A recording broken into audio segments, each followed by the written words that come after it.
I'm 96 years old, and I'm about to tell you something about love that no movie, no song, no romance novel, not even your therapist, will say to you this plainly, because it isn't pretty.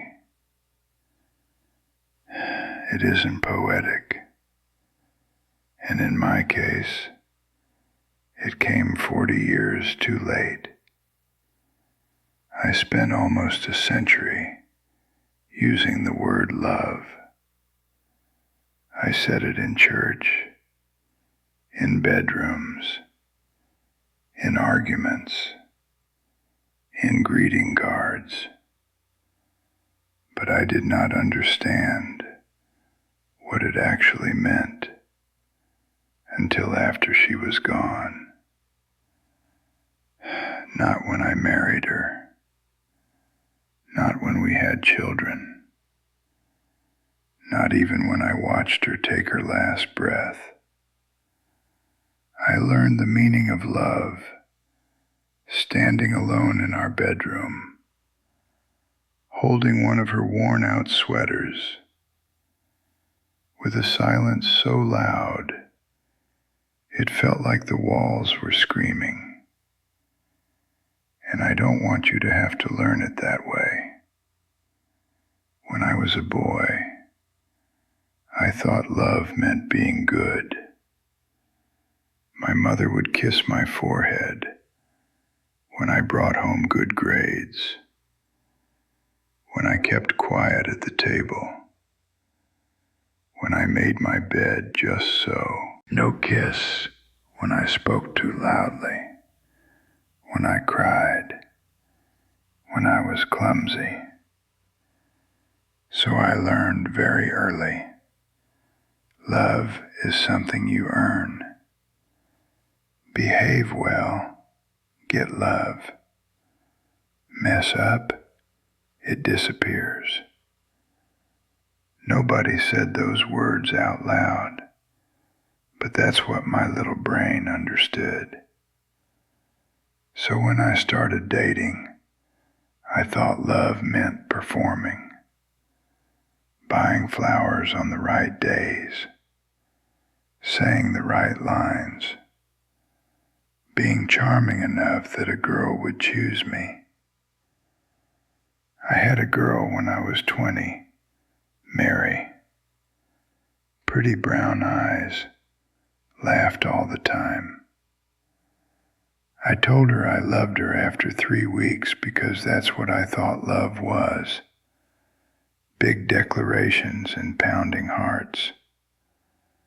But the first time she wanted to talk about her fears, I got restless, uncomfortable. I joked. I changed the subject. A month later, she left. She said, "You don't really see me. You like how I make you feel." I called it heartbreak. I drank too much. I told my friends she threw it away. I didn't realize then. I didn't love her. I loved the mirror she held up to my ego. I met my wife when I was 27. Her name was Helen. Blonde hair she always tried to tame and never quite managed. She worked in the library.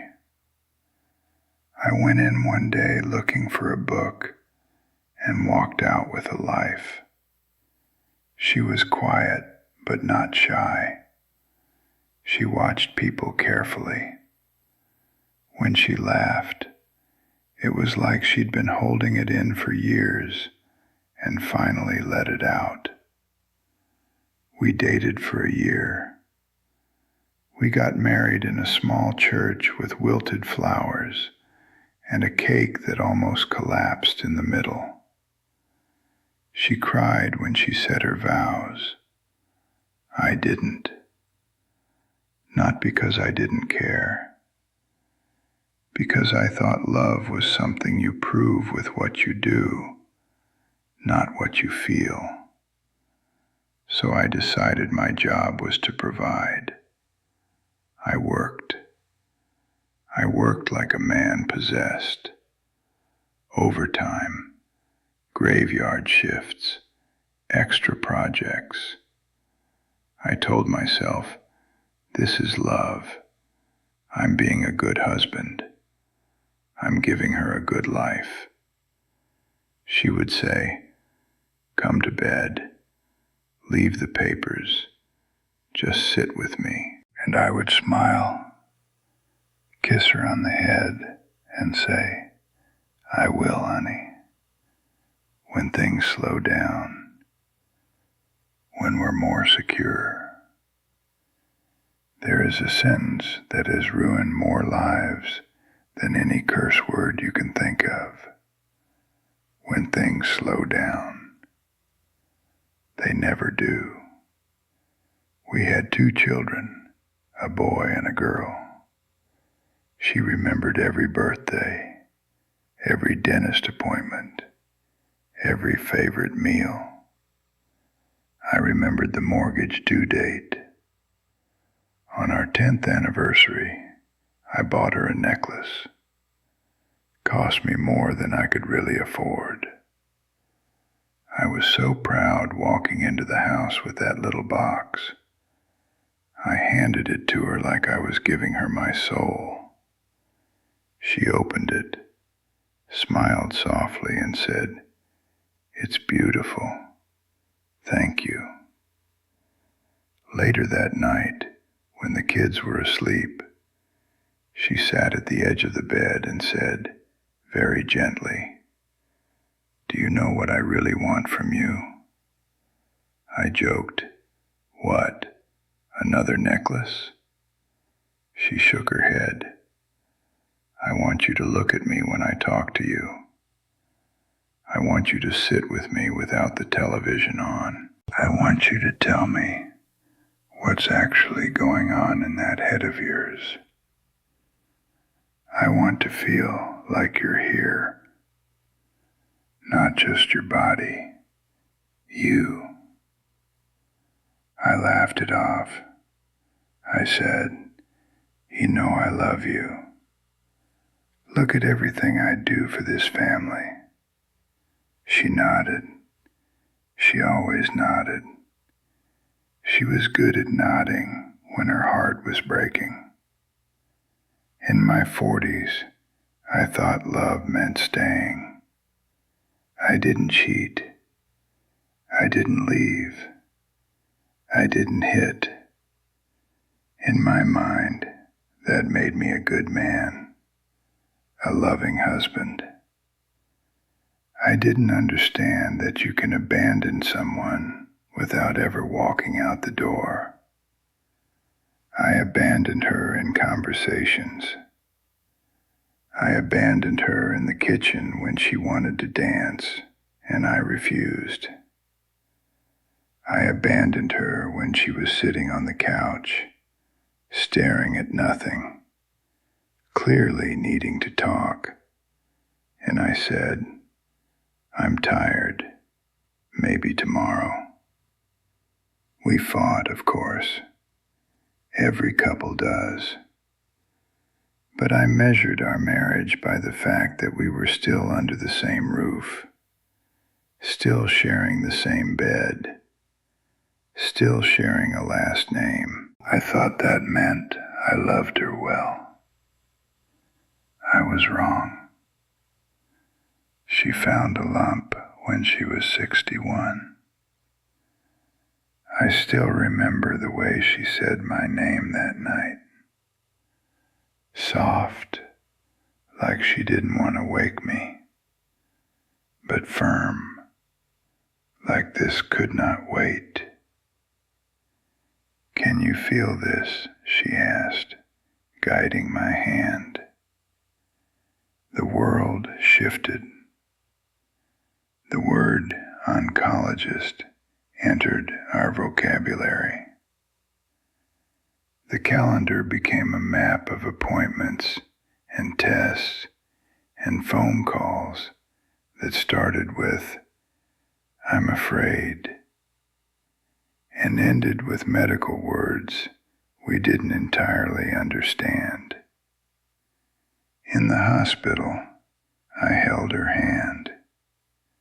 I cracked jokes. I brought her favorite tea in a thermos because she hated the hospital coffee. Everyone said, "You're such a good husband. You never leave her side." And I was there, physically. I pushed the wheelchair.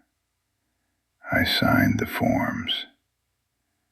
I talked to the doctors.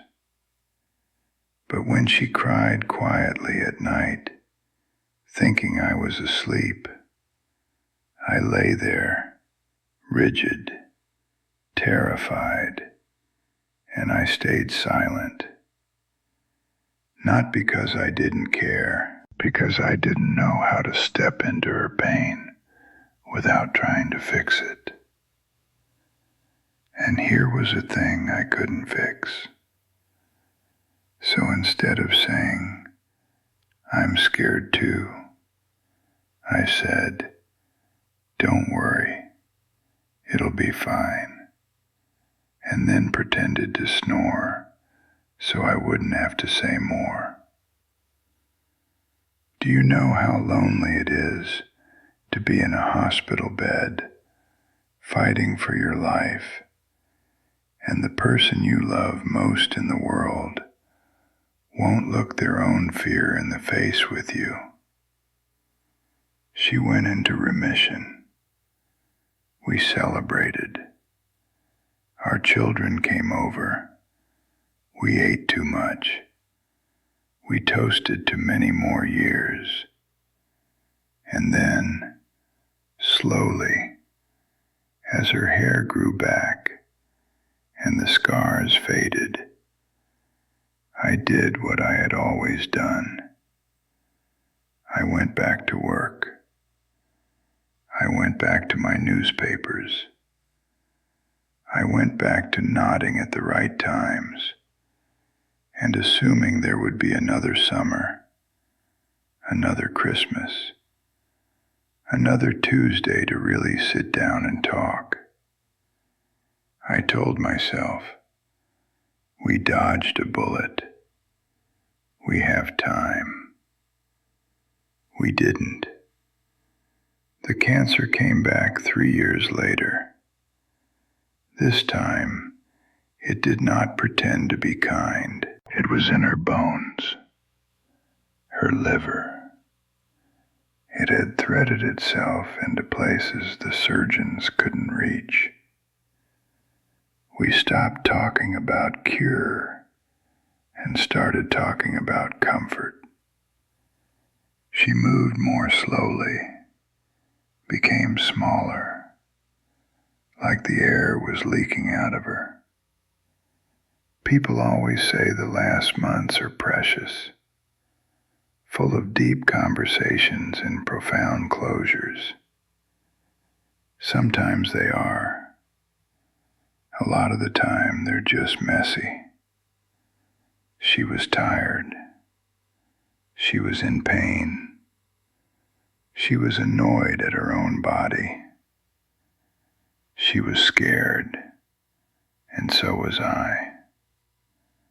There were no big speeches, no Hollywood music in the background. The moments that haunt me now are the ones I wasted even then. The afternoon I checked the football scores in the hospital waiting room while she was sleeping, instead of just watching her breathe. The time I snapped at her for dropping a glass, because cleaning it up felt like one more thing I didn't want to deal with. The night she asked, "Will you remember me?" And I said, "Don't talk like that," instead of letting her say what she needed to say. She died on a Tuesday morning in autumn. The light was coming in through the blinds and thin minds. I was holding her hand. She squeezed once. Her eyes flickered to my face, and then she was gone. Everyone tells you how to survive the day of the funeral. No one tells you how to survive the Tuesday after, when the casseroles stop coming and the house is too quiet, and you realize the sound you thought was the refrigerator humming was actually her humming to herself in the kitchen all those years. For a while, I moved through the days like I was underwater. I sat in her chair. I opened the closet and closed it again. I switched on the television and switched it off. One afternoon, a few months after she died, I was looking for some insurance papers. I pulled down an old shoebox from the top of our closet. Inside were notebooks, little spiral notebooks, the cheap kind you buy at the grocery store. Dozens of them, tied together with a piece of string. On the first page of the first notebook, in her handwriting, it said, "Things I don't want to forget." I thought it would be recipes, maybe phone numbers, shopping lists. It wasn't. It was me. She had written down tiny moments. June 3rd, you brought me tea without me asking. You said you woke up and just thought, she'll like this. I did. September 12th, you fixed the leaky sink even though you were tired. You muttered the whole time, but afterward, you kissed my wrist when you walked by. I felt so loved. December 24th, you sat on the floor and played with the kids for an hour, even though your back hurt. You thought I didn't notice. I did. Page after page, year after year. Some entries were about big events, our anniversary trips, the day our granddaughter was born. But most were small. Tuesday, you laughed at my stupid joke. I love the way your eyes crinkle. Thursday, you apologized first. That meant more to me than you'll ever know. She had been tracking my love, the way a bird watcher scribbles notes about rare sightings. She saw love in places I didn't even remember leaving it. My throat closed. My hands shook. I read about nights when I thought I'd failed her completely, and all she had written was, "You tried so hard today. I know you're scared. I'm grateful you're here." I had spent decades thinking love was what I wasn't doing well enough. She had spent decades treasuring the clumsy, half-finished ways I was loving her without realizing. And then, in one notebook near the end, I found this. I wish he could see that love isn't the house he bought or the money he earns. It's him sitting beside me when I can't sleep. It's him making bad coffee in the morning because he insists on doing it himself. It's him staying, even when I'm difficult. I hope one day he understands how much I love him, even when I'm too tired to say it out loud. I put the notebook down, and I wept like I hadn't at the hospital, like I hadn't at the funeral, because that was the moment I finally understood. Love is not how much you feel, it's how much you notice. And I had not really seen her until she was already gone. You think you know what love is. You think it's the butterflies you get when they text, the jealousy you feel when someone else looks at them, the way you check their social media, the way you can't stop thinking about them. You think love is proven by being loyal, by staying together, by sharing a bed and a bank account. You're not entirely wrong, but you're missing the part that will haunt you if you ignore it. Love is attention, not the dramatic fireworks kind, the boring Tuesday night on the couch kind. Love is when you put your phone down and actually listen to the story they've told you 3 times already. Love is when you say, "Tell me more," instead of, "You're overreacting." Love is when you let them be wrong, be annoying, be messy, and you stay gentle. Love is when you remember how they take their coffee. Love is when you sit in silence with them because they don't have the words yet, and you don't rush to fill the space. Love is letting yourself be seen, too, not just your best parts, your shame, your fear, your confusion. I lived with a woman for nearly 60 years, slept beside her thousands of nights, ate thousands of meals she cooked, and only truly let her see all of me a handful of times. That is my regret. Not that I didn't buy her a bigger house, not that we didn't travel more, but that I kept myself half closed, and I kept my eyes half open.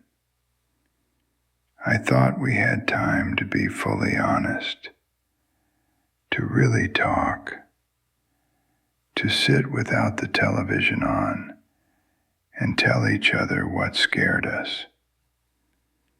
We didn't. You might be thinking, well, everyone loses someone. That's life. And you're right. Everyone does. But here's what you don't realize yet. You think loss is what happens when someone dies or walks out the door. It's not. Loss is also what happens every time you roll your eyes instead of reaching for their hand. Every time you choose your screen over their voice. Every time you say later to a conversation they clearly need to have now. Those tiny dismissals pile up. They build a wall. One day you wake up on your side of it, and they're gone from theirs. Maybe their body is still in the house. Maybe they're sitting right next to you on the couch. But love cannot live where attention has died. I'm 96 years old. I have outlived most of the people I ever loved.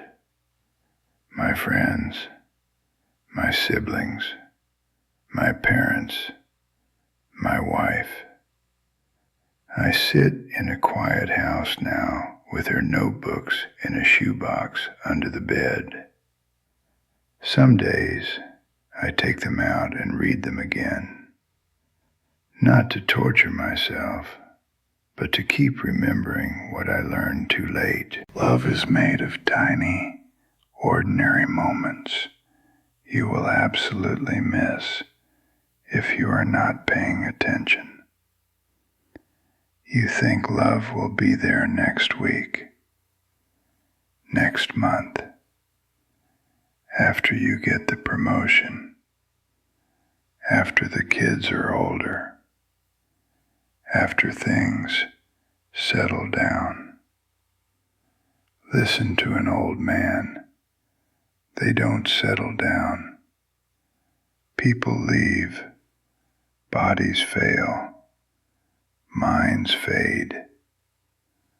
One day, the person you're taking for granted right now will either be gone or will be sitting somewhere wondering why you never really saw them while you had the chance. I don't want you sitting at 3 a.m.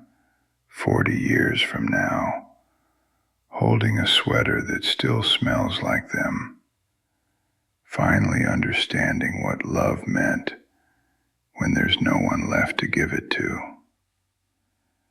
So here's what I'm asking you to do. Not tomorrow, not when things are less busy. Now, if there is someone you say you love, prove it in the smallest, quietest way today. Look at them when they speak. Ask one more question than you usually would. Hold their hand a little longer before you let go. Apologize first, even if you think you're only 10% wrong. Sit on the couch beside them without a screen between you. Tell them one true thing about how you feel, even if your voice shakes. And when they do something kind for you, don't just enjoy it. Notice it. Name it. Say, I saw that. Thank you. Because that seeing, that naming, that choosing is the meaning of love. Don't wait until you're reading about it in a notebook written by someone you can no longer touch. Stop listening to me. Go to the person you love. Look them in the eyes and be there, fully, clumsily, honestly there, before they become a story you tell instead of a hand you can hold.